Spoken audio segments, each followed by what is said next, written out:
ॐ विश्वं दर्पणदृश्यमाननगरी तुल्यन्निजान्तर्गतं पश्यन्नात्मनि मायया बहिरिवोद्भूतं यथा निद्रया यस्साक्षात् कुरुते प्रबोधसमये स्वात्मानमेवाद्वयं तस्मै श्रीगुरुमूर्तये नमः इदं श्रीदक्षिणामूर्तये बीजस्यान्तरिवाङ्कुरो जगदिदं प्राङ्निर्विकल्पं पुनः मायाकल्पितदेशकालकलना वैचित्रचित्रीकृतं मायावीव विजृम्भयत्यपि महायोगी वयस्वेच्छया तस्मै श्रीगुरुमूर्तये नमः इदं श्रीदक्षिणामूर्तये तस्मै श्रीगुरुमूर्तये नमः इदं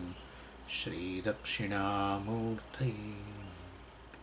ॐ सहना भवतु सहनौ भुनक्तु सह वीर्यङ्करवावहै तेजस्विनावधीतमस्तु मा विद्विषावहै। ॐ शान्तिः शान्तिः शान्तिः। सदाशिवसमारम्भां शङ्कराचार्यमध्यमाम् अस्मदाचार्यपर्यन्तां वन्दे गुरुपरम्पराम्। ઓમ 14મા અધ્યાયનો બીજો શ્લોક. વિષયાનંદવદ્વિદ્યાનંદોધિવૃત્તિરૂપકઃ દુઃખાભાવાદિરૂપેણ પ્રોક્ત એષ ચતુર્વિધઃ. એટલે આપણે આ 14મું પ્રકરણ શરૂ કર્યું હતું અને એની અંદર બ્રહ્માનંદે વિદ્યાનંદ, આ બ્રહ્માનંદ ગ્રંથ એટલે પંચદશીના છેલ્લા 5 અધ્યાયો જેને બ્રહ્માનંદ કહેવામાં આવ્યું, એની અંદર આ વિદ્યાનંદ એટલે જેવી રીતે વિષયોનો આનંદ જે છે એ બુદ્ધિવૃત્તિના રૂપમાં છે. જેમ એક વસ્તુ યાદ રાખીએ આપણે કે વિષયમાંથી વિષયનો આનંદ લઈએ, કોઈ પણ વિષયનો, રસગુલ્લા, તો એ રસગુલ્લાનો આનંદ વૃત્તિ જે છે બુદ્ધિવૃત્તિના રૂપમાં હોય છે, અંતઃકરણ વૃત્તિના રૂપમાં હોય છે. કેવી રીતે ખબર પડે? જેણે ક્યારેય રસગુલ્લા ખાધેલા જ નથી, કદી કોઈ અમેરિકન વ્યક્તિ દાખલા તરીકે એને બતાવો તો એને એ જોઈને કંઈ આનંદ નથી આવતો, એને ખબર જ નથી આ શું વસ્તુ છે, બરાબર ને? એટલે એને એની અંદર પ્રિયતા જ નથી, પ્રિયપણું જ નથી એને, તો પછી આનંદ ન આવે. એટલે વાસ્તવની અંદર રસગુલ્લા સામે છે છતાં આનંદ નથી. આ એક ઉદાહરણ. બીજું, જેણે રસગુલ્લા ખાધેલા છે પરંતુ અત્યારે રસગુલ્લા સામે નથી, પણ રસગુલ્લા યાદ આવ્યા, બરાબર? રસગુલ્લા આકારની વૃત્તિ ઉત્પન્ન થઈ, સ્મૃતિ વૃત્તિ, તો એને આનંદ આવે છે. આ બીજું.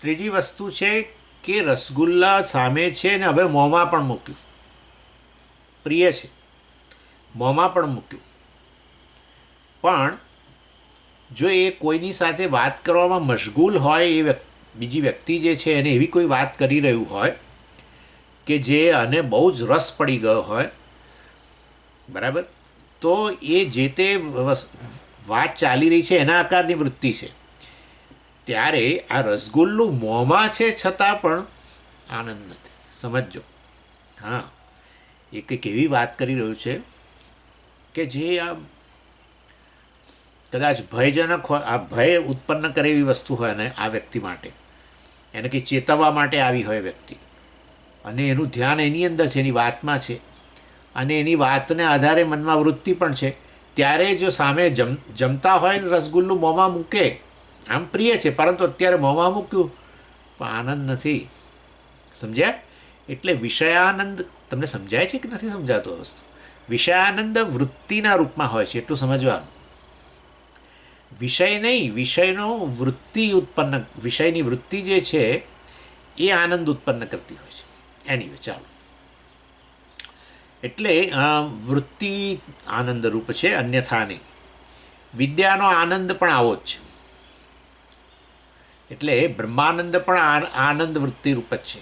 એટલે પછી કૃષ્ણ યજુર્વેદની અંદર પેલી તૈત્તિરીય શાખામાં આપણી આ તૈત્તિરીય ઉપનિષદની બ્રહ્માનંદ વલ્લીમાં કહેવામાં આવ્યું, તસ્ય પ્રિયમેવ શિરઃ મોદો દક્ષિણ પક્ષ પ્રમોદ ઉત્તર પક્ષ આનંદ આત્મા બ્રહ્મપુચ્છમ પ્રતિષ્ઠા.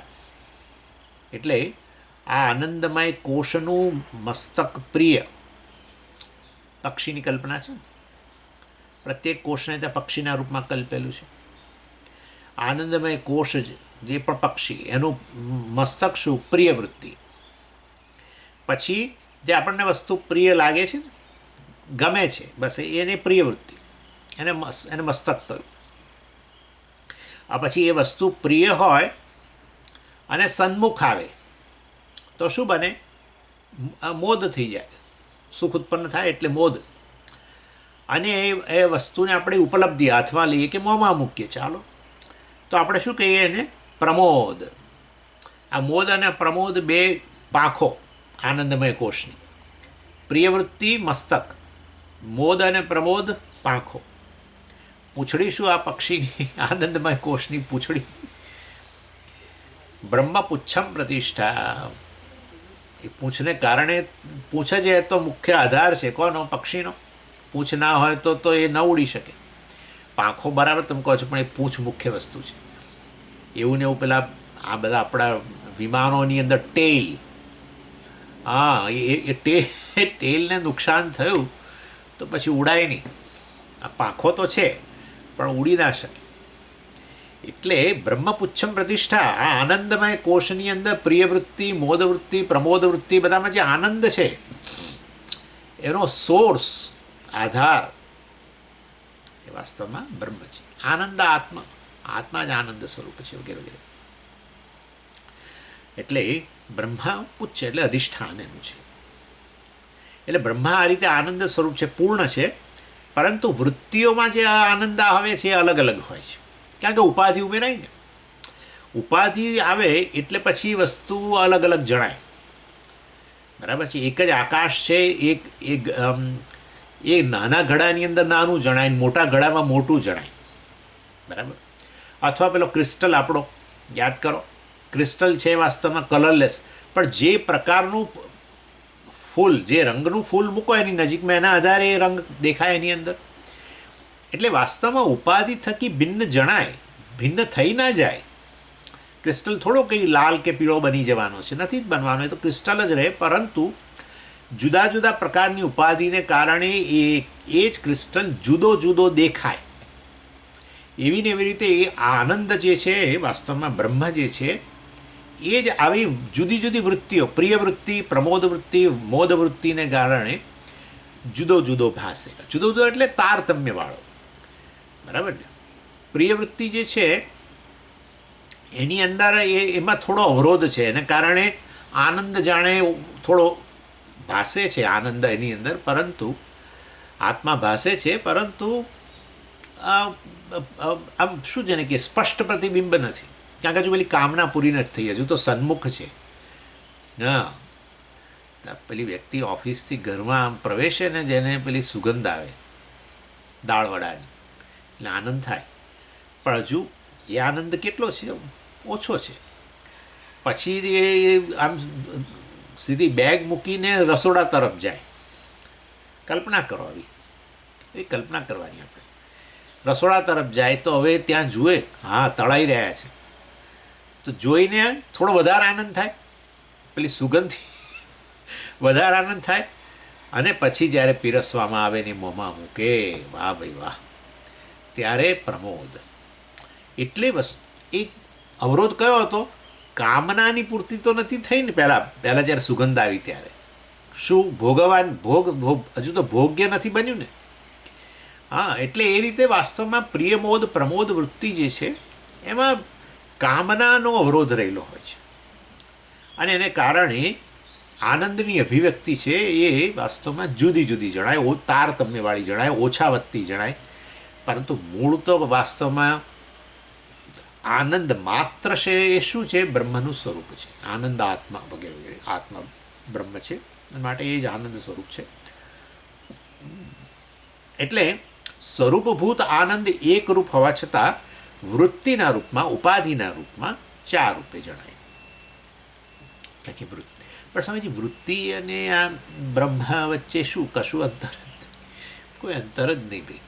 હા, એટલા માટે તો વૃત્તિમાં પ્રગટ થાય છે. અંતઃકરણમાં જ અભિવ્યક્ત બન્યો છે આત્મા.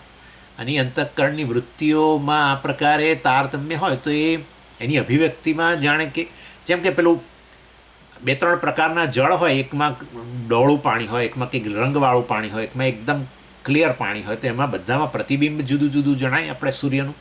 એના જેવું છે. વાસ્તવમાં સૂર્ય કંઈ બન્યો નથી અલગ અલગ, કંઈક કલરવાળો કે એવો કે ડોળો કે વાસ્તવમાં ડલ બન્યો એ નથી, પરંતુ એવો દેખાય એવી રીતે. એટલે કોઈ પણ સુખાકાર વૃત્તિ વિષયાનંદ હોય કે આપણા વિદ્યાનંદ હોય, આનંદ માત્ર આનંદ સુખરૂપ વૃત્તિ જે છે, મનમાં સુખ ઉત્પન્ન થયું, મનમાં આનંદ છે સ્વામીજી, તો એ આનંદ વૃત્તિના રૂપમાં હોય છે. અને એ વૃત્તિ, મન એટલે વૃત્તિ, અને વૃત્તિના રૂપમાં હોય આનંદ જે છે એ વૃત્તિના રૂપમાં ભિન્ન ભિન્ન જણાય, પરંતુ ખરેખર સોર્સ એનો તો એકમાત્ર પુચ્છમ, બ્રહ્મપુચ્છમ પ્રતિષ્ઠાનું અધિષ્ઠાન બ્રહ્મ જ આનંદ સ્વરૂપ છે. પૂર્ણતા જે છે, ક્યારે પૂર્ણતા તમને ક્યારે લાગે? જ્યારે વિષય તમારા એકદમ વિષયને તમે એક બની જાઓ ત્યારે જ પૂર્ણતા લાગે. અને એ રીતે પ્રમોદની અંદર સૌથી વધારે આનંદ આવે કે જેમાં વિષય અને તમે એક બની ગયા વિષય. આ સમજી ગયા ને તમે? એટલે આ રીતે પ્રિય સમજી આનંદ એક જ હોય તો પછી વાસ્તવમાં ભેદ કેમ જણાય છે? તો ઉપાધિ, આ વૃત્તિઓનો ભેદ છે. વૃત્તિઓનો ભેદ છે. પહેલીને શાંત વૃત્તિ કહેવાય, જેમાં કામના શાંત થઈ ગઈ. કારણ કે વિષયી અને વિષય એક જ થઈ ગયા. વિષય એક થવું એનું નામ તો પૂર્ણતા છે. બીજું શું પૂર્ણતા એટલે શું? વિષય વત્તા વિષયી, સબ્જેક્ટ ઓબ્જેક્ટ, બસ. એટલે જ્યાં સુધી સબ્જેક્ટ ઓબ્જેક્ટ વચ્ચે અંતર રહે, કામનાના રૂપમાં અંતર છે ને, હજુ પ્રિય વૃત્તિ બરાબર અંતર છે, હજુ ભોગવ્યું નથી. એણે તો પ્રવેશ્યો જ, ઘરમાં પ્રવેશ્યો અને સુગંધ આવી, હજુ પણ ભોગવ્યું થોડું છે. એટલે આનંદ જરૂર ઉત્પન્ન થયો કારણ કે પ્રિય છે દાળવડા, પરંતુ જ્યાં પ્રિયતા આવે ને ત્યાં આનંદ આવે. પરંતુ હજુ એક પૂરેપૂરી કામના પૂરી નથી થઈ એની. વિષય ને વિષય એક બન્યા નથી. એ વ્યક્તિ અને દાળવડા હજુ એક નથી બની ગયા. એટલે એને કારણે પ્રમોદ નથી. સમજ્યા? આ સમજવાની વસ્તુ છે. એટલે ચાલો, એટલે હવે અહીંયા કહે છે વિષયાનંદવત વિદ્યાનંદ ધીવૃત્તિ રૂપક. વિષયાનંદવત, વિષયના આનંદની જેમ જ આ વિદ્યાનંદ પણ ધીવૃત્તિ, અંતઃકરણ વૃત્તિના રૂપમાં જ છે. અને દુઃખ અભાવાદિ રૂપેણ પ્રોક્ત એષ ચતુર્વિધ. દુઃખ અભાવ વગેરે એ 4 રૂપની અંદર રહેલો છે. બરાબર છે? એટલે પ્રિય, મોદ, પ્રમોદ અને આનંદ, એમ કરીને 4 વૃત્તિ એ રીતે ગણવાની. આનંદ આત્મા, બ્રહ્મપુચ્છમ પ્રતિષ્ઠા પડે, આનંદ આત્મા જે કહ્યું ને, એટલે પ્રિય, મોદ, પ્રમોદ અને આનંદ એ રીતે. ચાલો, એટલે એ આ દુઃખાભાવ જે 4 પ્રકારે જે છે, આનંદ 4 પ્રકારે જે છે એ બતાવે છે. ત્રીજા શ્લોકમાં દુઃખાભાવશ્ચ કામાપ્તિ કૃતકૃત્યોહમિત્યસૌ પ્રાપ્ત પ્રાપ્યોહમિત્યેવ ચાતુર્વિધ્યમ ઉદાહૃતમ.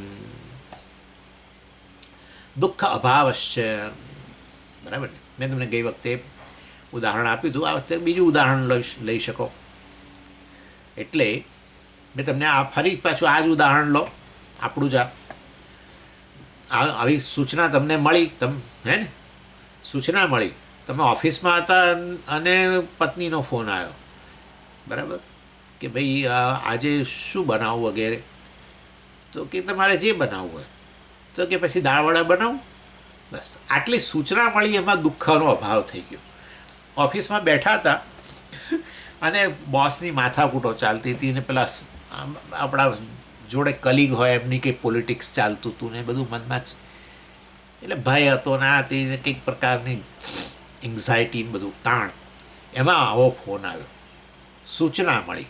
બસ સૂચનાના અભાવની સાથે શું જન્મ્યો? આનંદ. એ કયા? દુઃખનો અભાવ. હવે પેલું જે દુઃખ જન્મેલું હતું ઓફિસનું, એ ક્ષણ માટે કે 5 ક્ષણ માટે ગયું. દુઃખ અભાવ છે. ચાલો, પછી કામાપ્તિ. અને હવે વાસ્તવમાં ઘરે પહોંચ્યા અને હવે સુગંધ આવી. હવે હવે એ રીતે આપણે ગણીએ. થોડુંક તો ઉદાહરણ તો આમ તેમ મારે કર્યા જ કરવું પડે. એટલે હવે ઘેર પહોંચ્યા અને સુગંધ આવી. હા, ચાલો આજે હવે દાળ વડા પડશે. એટલે કામાપ્તિ, કામનાનો વિષય પ્રાપ્ત થયો. પ્રાપ્ત થયો એટલે આ રીતે, હજુ ભોગવ્યો નહીં પણ તો પ્રાપ્ત થયો. કામ આપતિ, કામ પ્રાપ્તિ. આપતિ અને પ્રાપ્તિ એક જ વસ્તુ છે. કામાપ્તિ એટલે કામના રૂપ, એ કામ્ય વિષય આપણને પ્રાપ્ત થયો આ રીતે, સુગંધ વગેરેના. અને પછી આમ, અથવા ચાલો અને આપણે પેલું જ ગણી લઈએ કે હવે તમારા મનમાં ગૂંચવાડો જ ચાલે છે. કામાપ્તિ એટલે કામનાનો વિષય પ્રાપ્ત થઈ ગયો એટલે તમે મોંમાં મૂક્યું. ચાલો, પહેલાં સૂચના હતી. સૂચના ગમે તે રૂપમાં ગણો, સુગંધના રૂપમાં ગણો કે ઓફિસમાં ફોન આવે, જે રીતે ગણો. કામાપ્તિ એટલે વિષયને હવે ભોગવ્યો, કામ્ય વિષય પ્રાપ્ત થયો. બરાબર છે, કામાપ્તિ. આ બીજો. પછી કૃતકૃત્ય અહમ ઇતિ અસૌ. કૃત્ય અહમ. હા હા હા, એમ લાગ્યું કે આપણે તો શું, મારા જેવો બળભાગી કોઈ નહીં. કારણ કે પત્નીએ એવી વસ્તુ બનાવી જે મને અતિ પ્રિય છે. વાહ, કૃતકૃત્ય. હું કૃતકૃત્ય થઈ ગયો. જીવનમાં જે કરવું જોઈતું હતું એ સફળ. કૃતકૃત્યતા એટલે સફળતા. ઓહો, એટલે આનંદ આનંદ થઈ ગયો. ચાલો, પ્રાપ્ત પ્રાપ્ય અહમ. અને માટે જે પ્રાપ્ત કરવા યોગ્ય હતું એ મને પ્રાપ્ત થયું. આ ચોથું. આ રીતે વાસ્તવની અંદર પ્રાપ્ત પ્રાપ્ત્યહમ ઇત્યેવ ચાતુર્વિધ્યમ ઉદાહૃત. ઉદાહૃત એટલે આ પ્રકારે ઉદાહરણ અહીંયા અપાય છે. 4 પ્રકારે આનંદ 4 પ્રકારે રહેલો છે. દુઃખ અભાવ, કામાપ્તિ, કૃતકૃત્યતા અને પ્રાપ્ત પ્રાપ્ય. આ જે 4 પ્રકારે જે છે એ વસ્તુ વાસ્તવની અંદર અહીંયા બતાવે છે.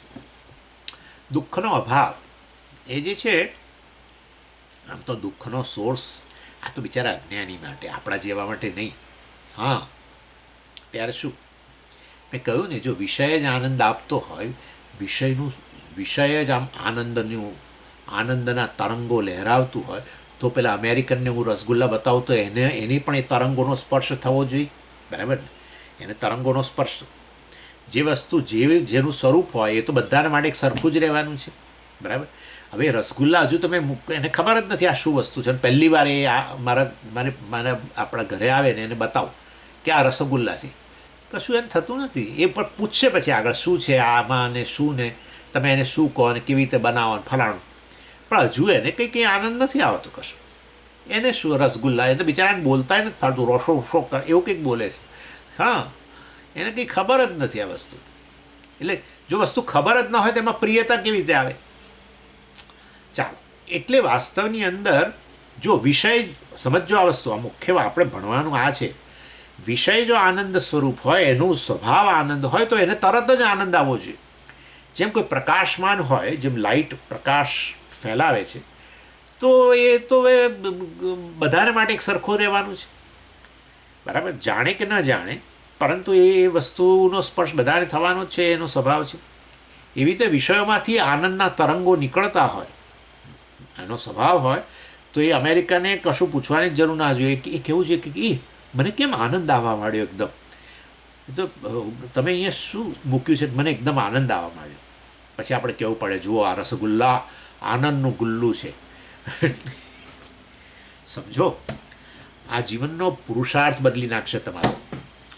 જીવનની સાચી તમે વસ્તુને ભોગવો ને છતાં તમે વસ્તુથી પરાધીન ન બનો. કલ્પના કરો, એનું નામ જ મોક્ષ છે. મુક્તિ એટલે આ કે વસ્તુને તમે ભોગવો છતાં વસ્તુ તમને પ્રભાવિત ન કરી શકે, તમને સકંજામાં ના લઈ શકે. તમે ઈચ્છો છો કે ક્યાંય તમે પરાધીન ન બનો. આ વસ્તુ છે, આ સમજી લો તો.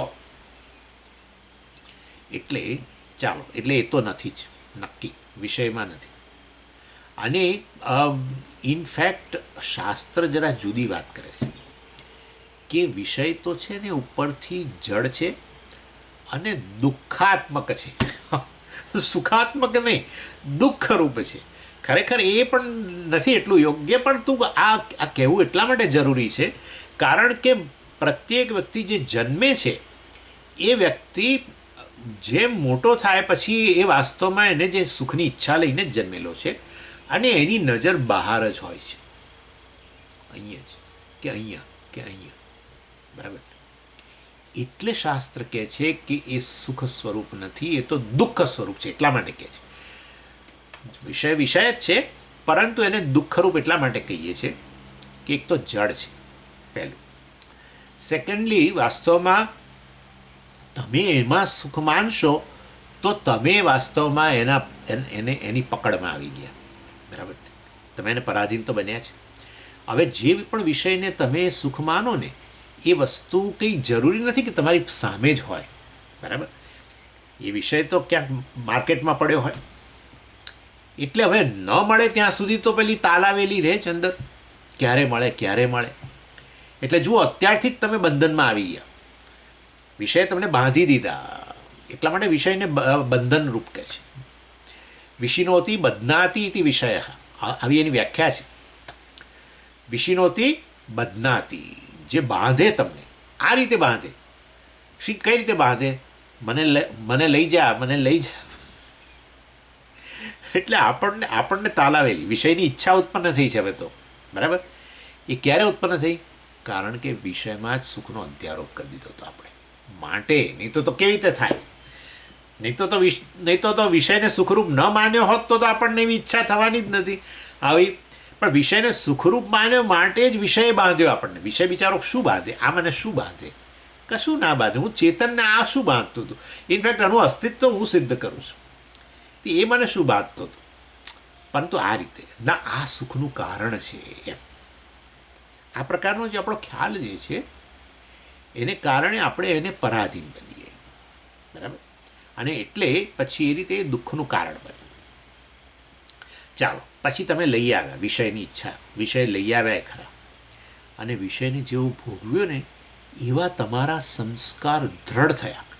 હા, આ જ સુખનું કારણ છે, આ જ સુખનું કારણ છે, આ જ સુખનું. જેટલી વધારે વાર ભોગવો એમ પેલા સંસ્કાર દ્રઢ થતા જાય. અનુભવમાંથી સંસ્કાર જન્મે. હા, જે વસ્તુનો અનુભવ કરો એની છાપ છોડે ને પાછળ. હા, જોયું કેવો આનંદ આવ્યો, લઈ આવ્યો ને ભોગવ્યો, કેવો આનંદ આવ્યો, કેવો આનંદ આવ્યો, કેવો આનંદ આવ્યો. એવું જેમ તમે વધારે સંસ્કાર જન્મે એમ તમે આની પકડમાં વધારે ને વધારે આવતા જાઓ, વધારે ને વધારે આવતા જાઓ, વધારે ને વધારે આવતા જાઓ. બરાબર છે. અને એ તો બિચારું આનંદ હતો જ નહીં એની અંદર. એટલે હવે ધીરે ધીરે જેમ તમે એને ભોગવતા ગયા ને એમ પછી ધીરે ધીરે આનો ચળકાટ જે તમારા મનમાં હતો, આનંદ આનંદ વગેરે, એ ચળકાટ સંભાવ ઓછો થતો ગયો. આવું થાય છે, આવું જ થાય છે. જે વસ્તુ તમે રસગુલ્લાની વાત કરી મેં તમને, રસગુલ્લા આનંદ આનંદ, સારું ચાલો તમારી આગળ આખી પ્લેટ જ મૂકી દઉં છું. ઓકે, પહેલું બીજું તો પછી શું થવું જોઈએ? હા, કૂદવું જોઈએ. હવે તો બીજામાં તો આપણે લગભગ જમ્પ મારવો જોઈએ. ત્રીજામાં તો આપણે દિવાલને અડી જવા જોઈએ. ચોથામાં દિવાલને ફાડીને બહાર નીકળી જવા જોઈએ. અને પાંચમામાં તો અવકાશમાં જતા રહેવા જોઈએ. જેમ ભોગવો છો એમ આનંદ ઓછો થતો જાય છે. જુઓ, એક ચમચી ખાંડ નાખું દૂધમાં તો ગળ્યું, બીજી ચમચી નાખું તો વધારે ગળ્યું, કારણ કે ખાંડનો સ્વભાવ જ મધુરતા છે, ગળપણ. તો જેમ વધારે નાખો એમ અતિશય ગળ્યું થતું જાય. એમ આનો સ્વભાવ આનંદ હોય તો જેમ મને વધારે હું આમ અંદર ભોગવતો જોઉં એમ આનંદની માત્રા ઓર વધવી જોઈએ. આ તો ઉલટું થતું જાય છે. એટલે હદ સુધી થઈ જાય. હું તમને કહું, તમારો ને મારો બંનેનો અનુભવ છે કે જો આજે આ ખાઈ લીધા અને અતિશય ખાઈ લીધા, નામ નહીં લો દિવસો સુધી. હું તમને કહું, લોકો દિવસો નહીં જીવનભર ખાવાનું ભૂલી જાય છે. એવું એટલો બધો ઓકારી આવી જાય કે નામ માત્રથી તમને આમ ઉલટી જેવું થાય. હવે તો પેલા કે ફરી થાય ને કે આ બનાવ ફરી, ના ના ના ના ના ના ના એમ કે ના ના ના ના ના. અરે ભાઈ, આનંદનો સ્રોત છે તો. એટલે આપણે કરેલો અધ્યારોપ વિષય ઉપર આપણને જ બાંધે છે. અને હવે આનો ચળકાટ ઓછો થયો ને એટલે તમે શું કરો ખબર છે? આપણે આ રીતે દાળવડા બને છે, બરાબર છે, આ રીતે રસગુલ્લા બને સરસ છે, પણ આપણે આમાં આવું થોડોક ચેન્જ લાવીએ ને તો ઓર મજા આવે. બોલો, હવે આ ઓર મજા આવે. એટલે લોકો એક રેસીપીમાંથી બનાવે વસ્તુ, પછી પછી ભોગવે, પછી કે આની અંદર હવે આ ઉમેરીએ, પેલું ઉમેરીએ, પેલું કરીએ, કારણ કે હવે આ આનંદ નથી આપતો, હવે બદલાવ લાવવો પડશે. એટલે તમારો અધ્યારોપ વધતો જાય, તમારા પરની પકડ વધતી જાય, સંસ્કાર તમારા, અને તમે આની ને આવા વિષયોની પ્રાપ્તિ માટે ઝઝૂમતા જ રહો. ખરેખર વાસ્તવની અંદર અનાત્મા દુઃખરૂપ છે. સમજી ગયા? આ રીતે દુઃખરૂપ સમજી ગયા? સમજી? આનો દુઃખ એનો સ્વભાવ નથી. લો, હું તમે એને અડો છો તો દુઃખ થાય છે. એટલે આપણે સુખનો અધ્યારોપ કરીએ છીએ માટે શાસ્ત્ર કે છે દુઃખરૂપ છે. સમજો. નહીં તો શાસ્ત્ર ન કે, આપણને છોડાવવા માટે, એની પકડમાંથી છોડાવવા માટે. એનીવે, એટલે દુઃખનું કારણ જે છે એ વાસ્તવમાં એ તો શું છે? આ બધા પદાર્થો, વિષયો, અનાત્મા. અને એ અનાત્મા જે છે વાસ્તવની અંદર મને આત્માને સ્પર્શી ન શકે. કેમ ન સ્પર્શી શકે? આપણો સામાન્ય સિદ્ધાંત યાદ કરો. જે વસ્તુનો તમે અનુભવ કરો છો એ અનાત્મા છે, તમે અનુભવ કરનારા છો. હા, જેનો પણ અનુભવ કરો છો એ કેવળ તમારા પરનો અધ્યારોપ જ છે. બસ. તમે જે તમારા પરનો અધ્યારોપ, એ સ્વામી તમે મારા પર બેઠેલા છો એમ નહીં ભાઈ. તમે અનુભવ કરો છો શેના થકી? ચેતન છો માટે અનુભવ કરો છો. બસ એ ચૈતન્ય પરનો અધ્યારોપ. તમે જોનારા, વાસ્તવની અંદર મારો અનુભવ કરનારા, જોનારા, મને અત્યારે જોનારા, પણ એનો પણ અધ્યારોપ, અને જોવાનો વિષય સ્વામી જે છે એનો પણ અધ્યારોપ, ચૈતન્ય પરનો અધ્યારોપ. જે અધ્યારોપિત વસ્તુ હોય એ અધિષ્ઠાનને ક્યારેય સ્પર્શી ન શકે. સર્પ ક્યારેય રજ્જુને સ્પર્શી ન શકે. ઘડો ક્યારેય માટીને કોઈ રીતે અસર પહોંચાડી ન શકે. માટીનો નાશ ન કરી શકે ઘડો. બરાબર? એવી રીતે. એટલે આ રીતે વિચારવાનું કે અનાત્મા જે છે વાસ્તવની અંદર એ મને આત્માને સ્પર્શી પણ ન શકે, દુઃખનું કારણે ન બની શકે, સુખનું કારણે નહીં ને દુઃખનું કારણે નહીં. એટલે આત્મજ્ઞાનીનું લક્ષણ એટલા માટે કહ્યું, તરતી શોકમ આત્મવિદ. આત્માને જાણનારો શોક કે દુઃખમાંથી મુક્ત થાય છે. અનાત્માને પ્રાપ્ત કરનારો નહીં, આત્માને જાણનારો. હા, અનાત્મ વિષયોની પ્રાપ્ત કરનારો, એની વૃદ્ધિ કરનારો, એ તો જીવનનો વિકાસ છે, સફળતા, ભૌતિક વિકાસ. આપણે આપણા જીવનમાં વિકાસ કર્યો, સફળ મનુષ્યો છીએ. શું કર્યું છે? અનેક ભૌતિક વિષયો જે છે એ જગતની અંદર પડેલા હતા, એને ઉલેચીને ઘરમાં લઈ આવ્યા છીએ, પોતાની સાથે લઈ આવ્યા છે, પોતાના પોઝેશનમાં મૂક્યા છે. વાસ્તવની અંદર ગમે એટલા ભેગા કરો, પણ એ જે વ્યક્તિ સંસારી જે છે એ સંસારી જ રહે છે. એ જ ભય, એ જ એના તાણ વધી ગઈ છે હવે તો, કારણ કે ઘણું બધું છે અત્યારે. અને હવે 4 દીકરા છે, અને તમને ખબર છે કે આ 4 એને અંદર મનમેળ નથી, અને હવે આ કેમનું વેચવું બધું. એને તો રાતે ઊંઘ નથી આવતી. પેલો બહાર બેઠો, જ્યારે આપણને આવું થાય છે ગણિત, તમે જોજો કે આપણે નાના હતા ત્યારે કેવી મજા હતી, આમ હતા ત્યારે કેવી મજા હતી, હવે બધી મજા જ જતી. અને ભાઈ આટલું બધું છે ને, હવે તો મજા કરો ના, નથી. એટલે લોકો સમહાવ તો વિચાર કરો, બાળપણની અંદર તો ઇનફેક્ટ હું પરતંત્ર હતો મારા વિષયો માટે, મા બાપને પૂછવું પડે, એ અપાવે તો મળે, તો કંઈ સમહાવ મજા હતી. એક આનંદ હતો, નિર્દોષ આનંદ હતો. હવે તો આટલું બધું મેળવ્યું છે, અને છતાં આપણે ભારે ખમ બની ગયા છીએ. સમજી ગયા? આત્મવિદ શોકમ તરતી. જીવનનો પુરુષાર્થ છે આત્માને જાણો. બસ, ચાલો. એટલે જ્યારે વૃત્તિ આવી બને કે વાસ્તવમાં અનાદિકાળથી જે વસ્તુ અનાત્માઓ એ મને દુઃખ આપ્યું હતું એ જાણે હવે બધું ગયું, ત્યારે આપણે દુઃખનો અભાવ થયો. આ પહેલા પ્રકારનો વિદ્યાનંદ કહેવાય. સમજી ગયા? હવે વિદ્યાની પ્રાપ્તિ થઈ કે હાશ છૂટ્યા. આવું થશે. જેમાં જ્ઞાનમાં સ્પષ્ટતા આવશે ને ત્યારે એમ થશે, ઉપરથી તમને એવું ન આપણે વિચારીએ પણ તમને થશે કે આ જગત કેમ આટલી બધી તકલીફ, આટલો બધા ઉધામાં કેમ મારે છે. સ્વામી અખંડાનંદજી મુંબઈ ગયા, એમને ત્યાં પેલું પ્રેમપુરીમાં બોલાવતા. ત્યાં પ્રેમપુરી એટલે મને લાગે છે પેલું કયું ચોપાટી પાસે મને લાગે છે. ત્યાં પ્રેમપુરીમાં એ હંમેશા દર વર્ષે જતા અને કોઈ એમને લઈ જાય કારમાં, ક્યાં જ્યાં ઉતર્યા હોય ત્યાંથી એમને લઈ જાય. અને એ તો બિચારા વૃંદાવનમાં રહેનારા આરામથી, બરાબર. એટલે એ તો બેફિક્રી કા આટા ખા કે બડે હો ગયે થે, બેફિક્રી કા આટા. પેલા મોટું પેટ ને બધું, અખંડાજી મહારાજનું પેટ બહુ મોટું. એટલે પેલા કે તમે શું ખાવ છો રોજ આટલું બધું? તે કે હમ તો બેફિક્રી કા આટા ખાતે હે, એમ કે.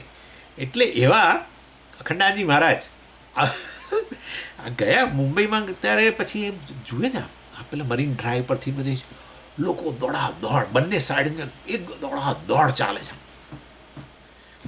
તો કે લોકો આ શેના માટે ઉધામાં મારે છે? એમને પેલા જે ભાઈ લઈને ગયા હતા એમને કે લોકો આ શેના માટે ઉધામાં મારે છે? આવું એક દિશામાંથી એક વિરુદ્ધ દિશામાંથી આવીને આમ જાય છે, દક્ષિણમાંથી આવીને ઉત્તર તરફ જાય છે, ત્યારે એ જ ક્ષણે પેલો ઉત્તરમાંથી આવીને દક્ષિણ તરફ દોડે છે. તો શેના માટે દોડે છે આ બધા?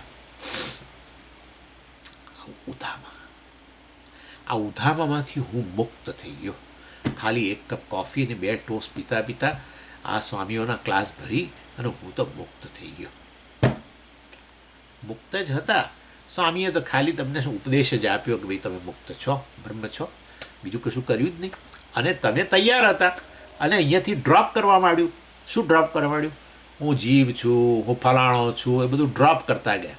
બસ, તો તમે તો નિત્ય સિદ્ધ છો જ ઓલરેડી. ખાલી ઉપર પેલો અધ્યારોપ કરેલો તો એ કાઢ્યો,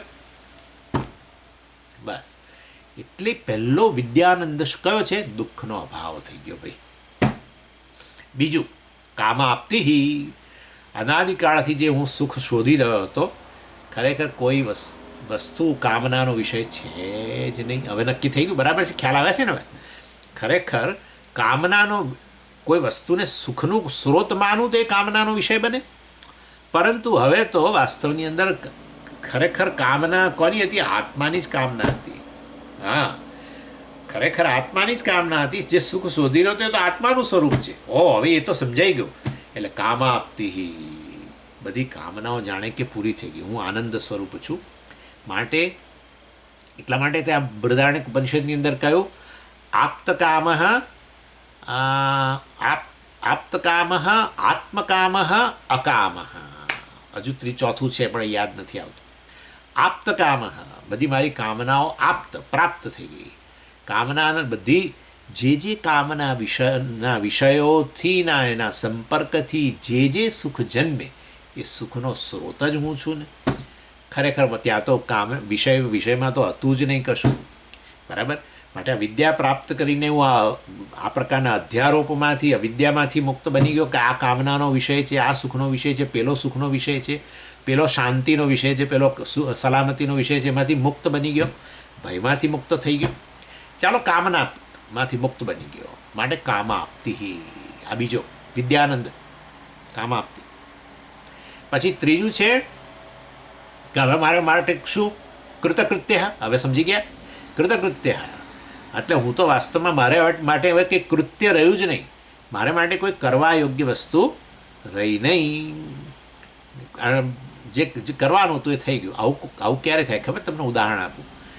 દીકરી માટે શોધતા હોઈએ, અહીંયા જઈએ, ત્યાં જઈએ, વડોદરા જઈએ, ફલાણે જઈએ, બધે જઈએ છોકરાઓ જોવા, અને ઘડી ક્યાંક છોકરાઓ ના પાડે, ક્યાંક આપણી દીકરી ના પાડે, અને આપણને મનમાં ટેન્શન હોય કે આના હાથ, આ દીકરીના હાથ ક્યારે પીળા કરું.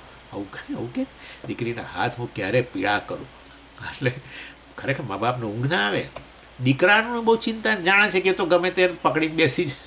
એટલે મતલબ એને બહુ આપણને નથી એટલું હોતું. કહીએ ખરા, આપણે એની એટલી ચિંતા નહીં. દીકરીની બહુ ચિંતા. એટલે દીકરી માટે આવું શોધતા. અને હવે હાશ, એક જગ્યાએ પેલા ભાઈએ હા પાડી, છોકરાએ હા પાડી, અને આપણી દીકરીએ હા પાડી. ત્યારે ત્યાં જ આમ તો શાંતિ થઈ ગઈ. અને એમાં વળી પછી નક્કી થયું, હવે પછી કે ચાલો સગાઈનું કરો. સગાઈ ક્યારે છે? એટલે સગાઈ નક્કી થઈ. સગાઈ એ થઈ. હવે તમે જોજો, હજુ તો લગ્ન નથી થયા, પણ ખાલી સગાઈ થઈ એટલી માત્રથી આપણને કૃતકૃત્યતા લાગે. હાશ, બસ.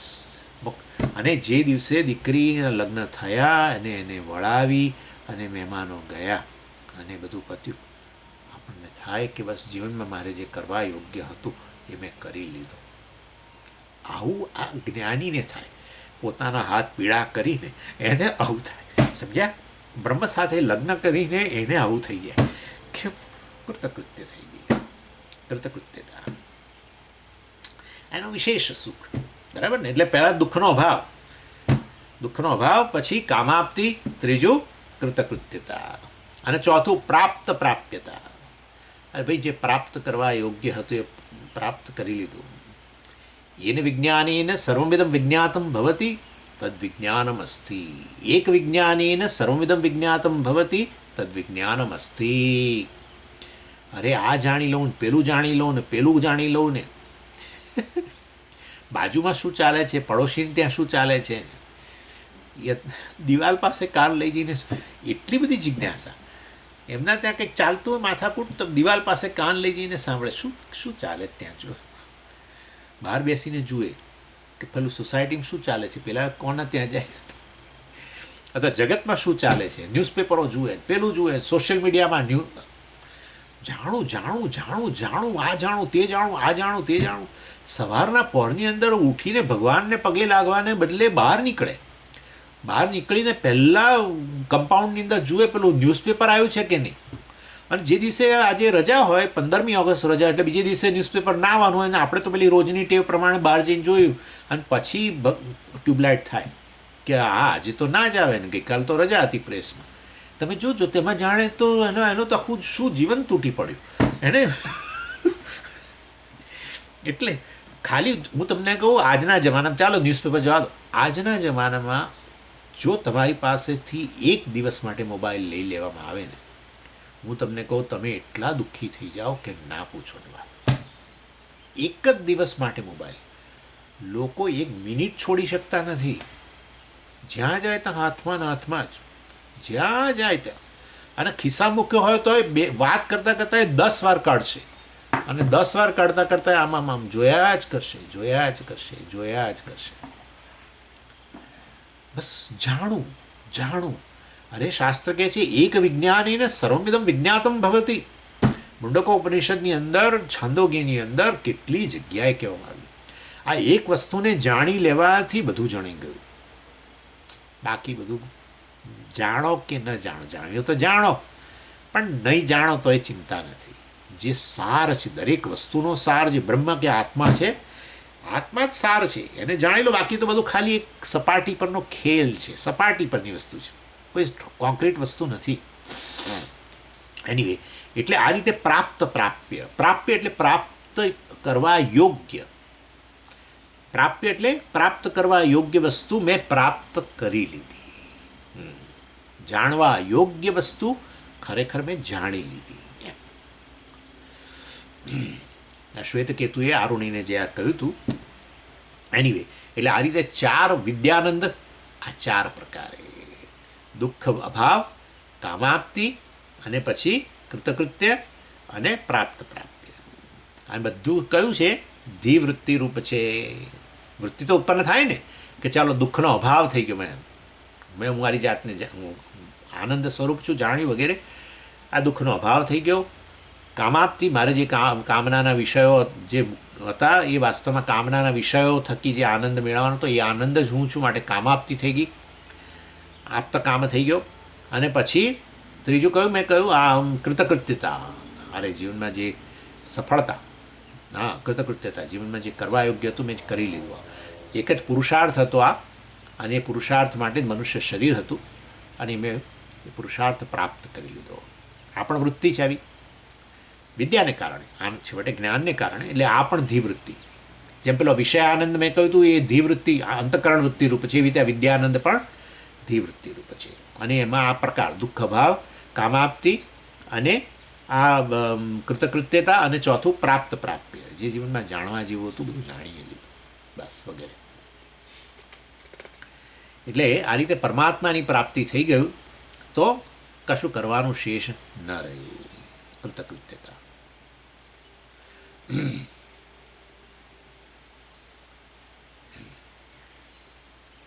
એટલે નામરૂપાત્મક આ જે પ્રપંચ જે છે એને આ રીતે બાધિત કરીને કૃતકૃત્યતા અને પ્રાપ્ય.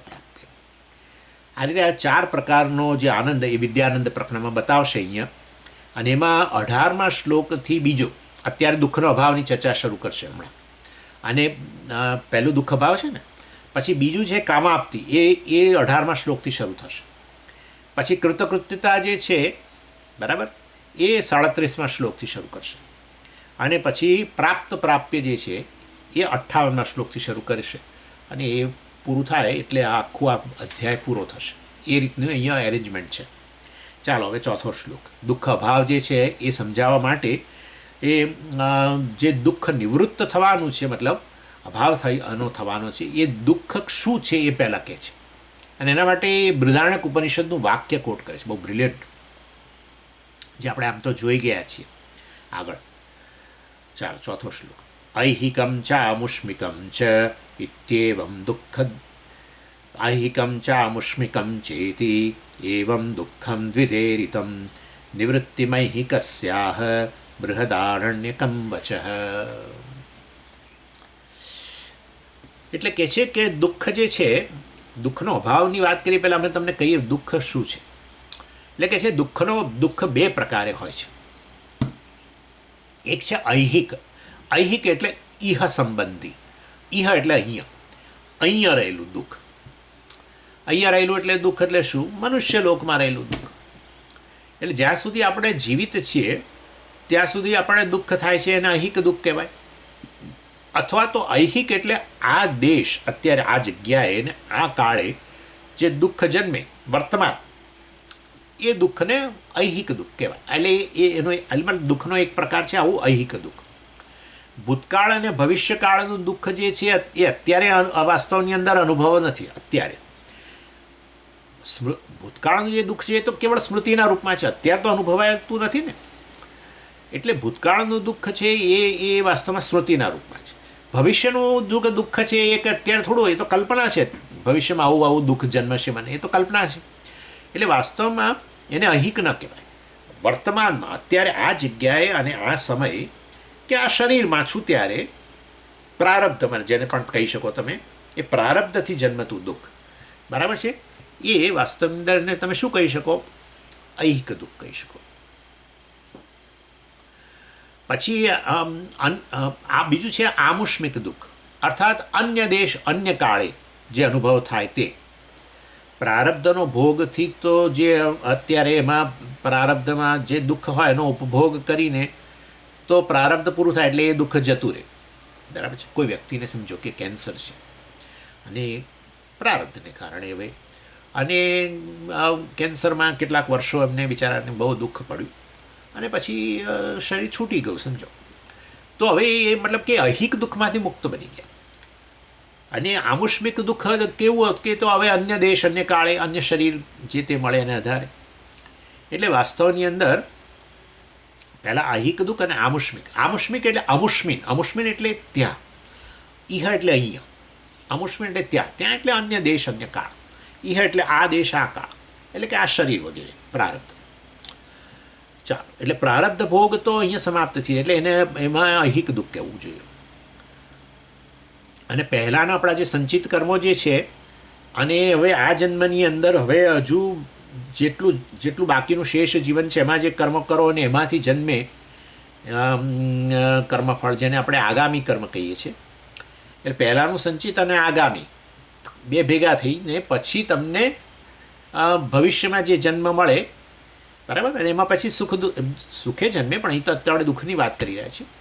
એટલે દુઃખ એ વખતે જે જન્મે એ બધું આમુષ્મિક દુઃખ કહેવાય. એટલે આ રીતે, અને અત્યારે પ્રારબ્ધથી અત્યારે જે ભોગવી રહ્યા છો પ્રત્યેક દિવસે કે પ્રત્યેક સમયે આદેશ આ કાળે અત્યારે, તો એ દુઃખ કેવું છે? ઐહિક દુઃખ છે. એટલે આગળ આવનારા બધા જન્મો જે છે ભવિષ્યમાં એ બધા આમુષ્મિક દુઃખ કહેવાય, એમાં જે જન્મે તે. એટલે અહીંયા બૃહદારણ્યક ઉપનિષદની અંદર કહે છે કે આ ઐહિક દુઃખ ભોગ છે એની નિવૃત્તિ આત્મજ્ઞાનથી થઈ જાય છે. તો ભવિષ્યમાં તો આવશે ને. અત્યારના દુઃખો જશે, અમારે તો ભવિષ્યમાં ના જોઈએ, પણ જન્મ જ નહીં થાય તો પછી ક્યાં તમારે ચિંતા કરવાની છે? પછી ભવિષ્યના જન્મ, સ્વામીજી ભવિષ્યના જન્મોનું શું દુઃખ? એટલે સંચિત જ બળી ગયું અને આગામી કર્મ રહ્યા નથી, કર્તૃત્વ નથી, તો ક્યાંથી કર્મ થયો પછી? એટલે આ પ્રારબ્ધને થકી જે છે એ હવે આ તો પ્રારબ્ધ રૂપી સાયકલ જે ચાલુ થયેલી છે એ સાયકલને હવે તમે એને પેડલ આપવાના બંધ કરી દીધા તોય એ તો થોડોક સમય તો ચાલતી રહે ને, એના જેવું છે. પેલું વ્હીલ તમે ચલાવતા હો હે, અને વ્હીલ અમે હવે છોડી દીધો, હવે તમે પ્રેશર આપીને મને ગોળ ફેરવતા નથી, પરંતુ એ જે વેગ આપ્યો તો એ વેગથી તો ચાલતું રહેવાનું છે થોડોક સમય. એવું આ પ્રારબ્ધ વેગથી આ શરીર વગેરે મળ્યું છે, અને પ્રારબ્ધ વેગની શાંતિ થઈ જશે ત્યાં સુધી આ વ્હીલ ચાલતું રહેશે શરીર. એ પ્રારબ્ધ ભોગ અહિક ભોગ જતું રહેશે. પરંતુ હું જે બોલ્યો ખોટું બોલ્યો છું. જો પ્રારબ્ધ સમજી, એટલે જ્ઞાનીને ભલે ભવિષ્યના દુઃખ નહીં સંચિત આગામી, પણ પ્રારબ્ધનો તો દુઃખ રહેશે ને. આ વસ્તુની ચર્ચા બહુ કરી છે આપણે, અને મેં કહ્યું પ્રમાણે વાસ્તવમાં એ એવું નથી કહેતો મારા પ્રારબ્ધથી હું દુઃખ ભોગવી રહ્યો છું. લોકો કે હા, એ એવું નથી કહેતો. એવું કહેતો તો હજુ એ પોતાના જીવ જ માને છે, પ્રારબ્ધના અધીન માને છે, તો પછી ક્યાં પ્રશ્ન છે? એટલે એવું એ નથી કહેતો. એટલે આત્મજ્ઞાનથી ઐહિક દુઃખ, પ્રારબ્ધ વાસ્તવમાં જે ભોગ પ્રારબ્ધના દુઃખમાંથી એ મુક્ત બની જાય છે. એટલે કઈ રીતે સમજવાનું? શરીર વગેરેનું દુઃખ થાય છે એ સમજાવીશું, પરંતુ એ પોતે વાસ્તવની અંદર તાદાત્મ્ય અધ્યાસ છૂટી ગવાને કારણે હું દુઃખી છું અત્યારે, મને મારું પ્રારબ્ધ કનડી રહ્યું છે, એવું એ પ્રકારના ખ્યાલમાંથી મુક્ત છે. અને એ વસ્તુ બૃહદારણ્યક ઉપનિષદના વાક્યથી એ વસ્તુ સમજાવે છે. શું કહે છે જુઓ, આત્માનં ચેત વિજાનીયાત અયમસ્મીતિ પૂરુષ કિમિચ્છન કસ્ય કામાય શરીરમનુસંજરેત.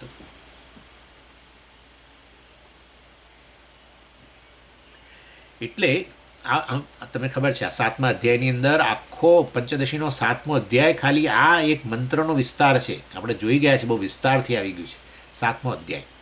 પંચદશીનો 7મો અધ્યાયની અંદર આ મંત્ર જ ખાલી કેટલા બધા શ્લોકોની અંદર વિદ્યારણ્ય સ્વામી આખો વિસ્તાર કર્યો આને સમજાવવા માટે, આ મંત્રને. અને અહીંયા ફરી બૃહદારણ્યકનું એ વાક્ય કોટ કરે છે આ દુઃખનો અભાવ સમજાવવા માટે.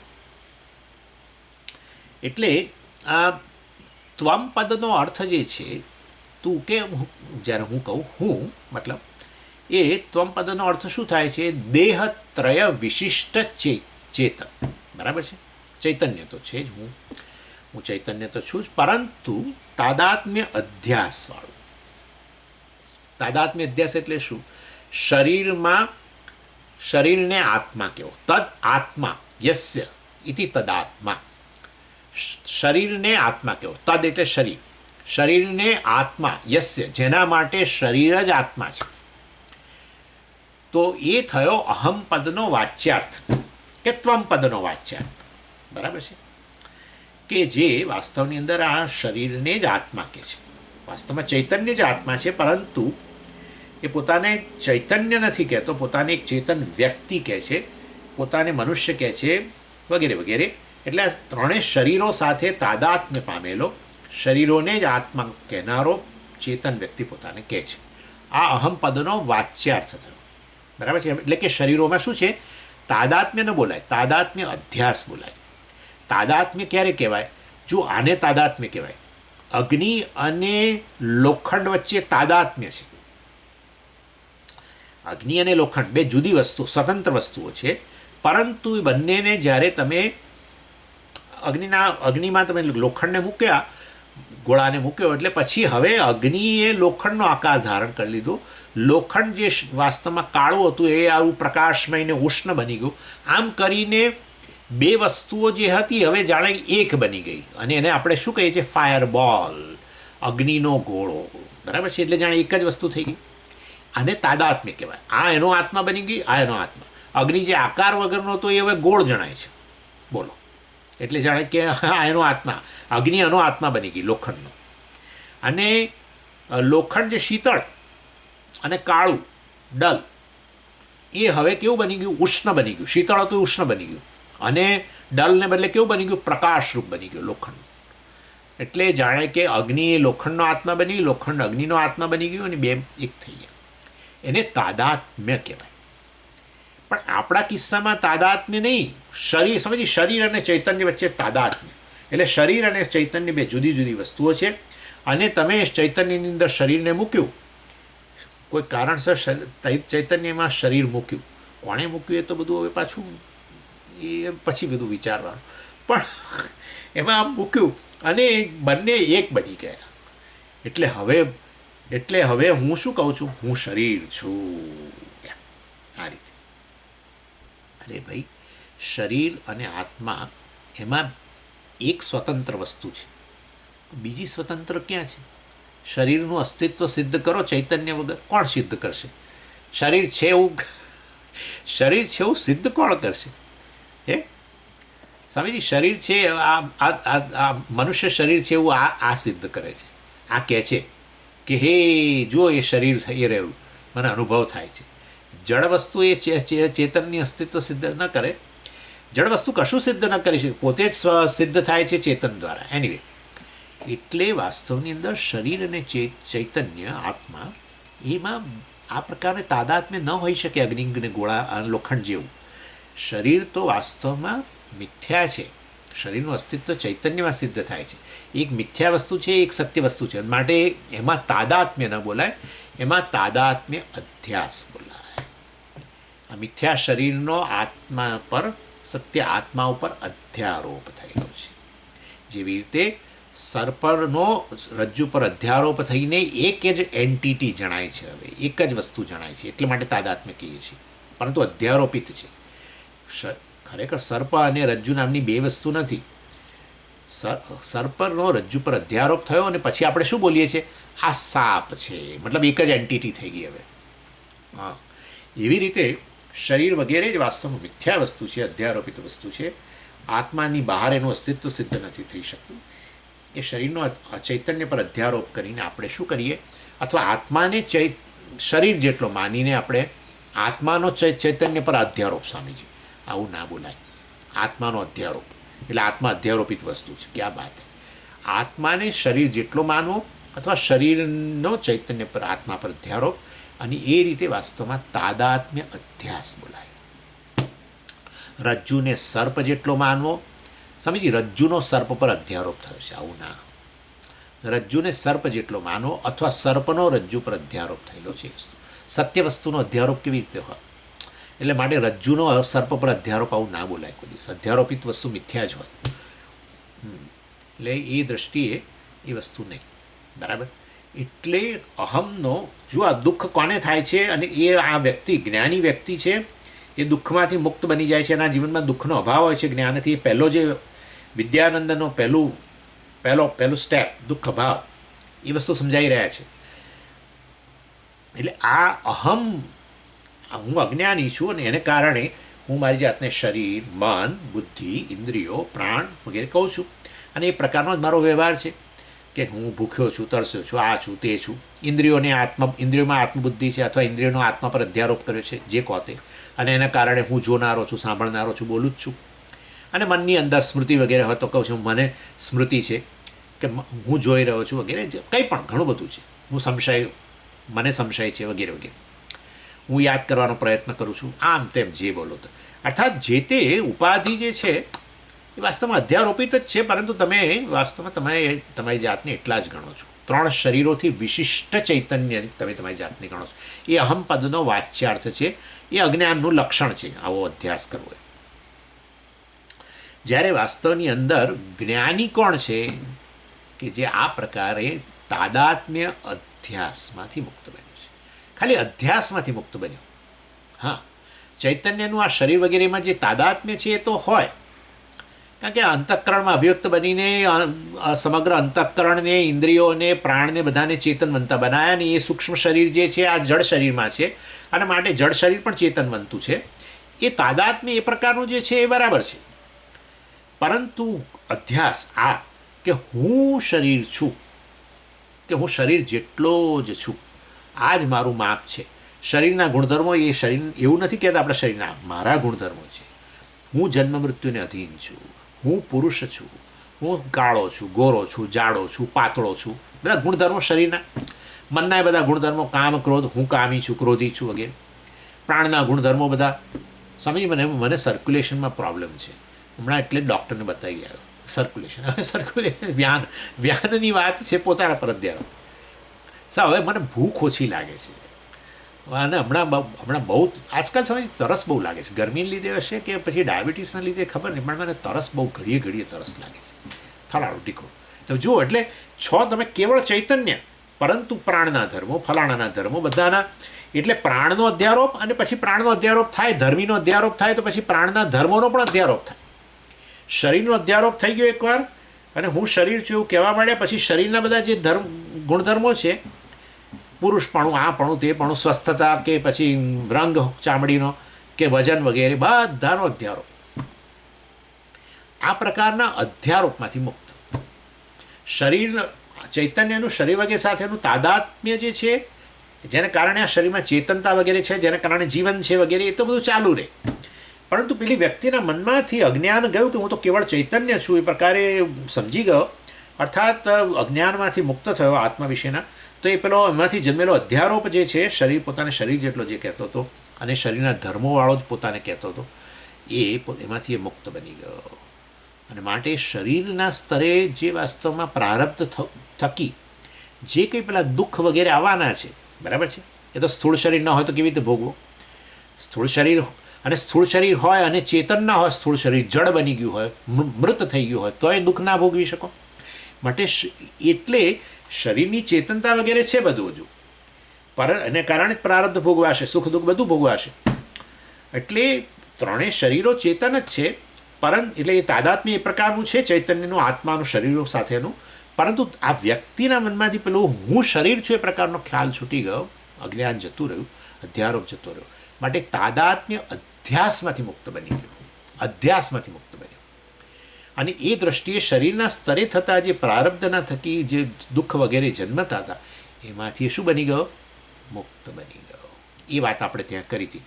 કિમિચ્છન કસ્ય કામાય શરીરમ અનુસંજ્વરેત. શરીરની જ્વરા એટલે દુઃખ.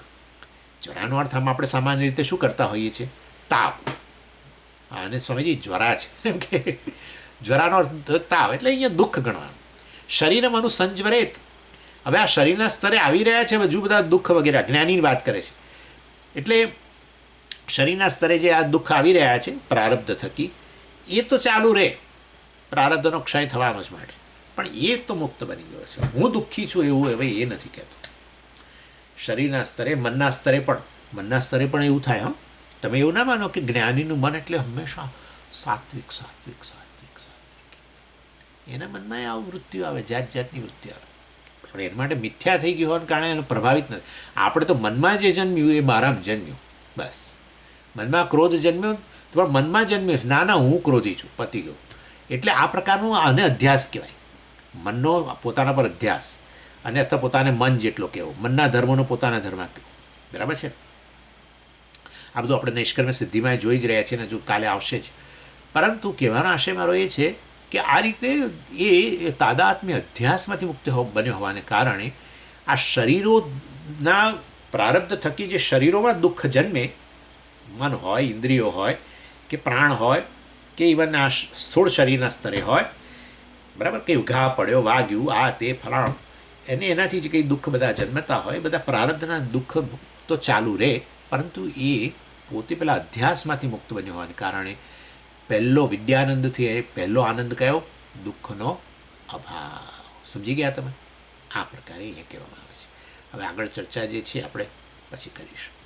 ઓમ પૂર્ણમદ પૂર્ણમિદમ પૂર્ણાત પૂર્ણમુદચ્યતે પૂર્ણસ્ય પૂર્ણમાદાય પૂર્ણમેવાવશિષ્યતે. ઓમ શાંતિ શાંતિ શાંતિ. હરિ ઓમ શ્રી ગુરુભ્યો નમઃ. હરિ ઓમ.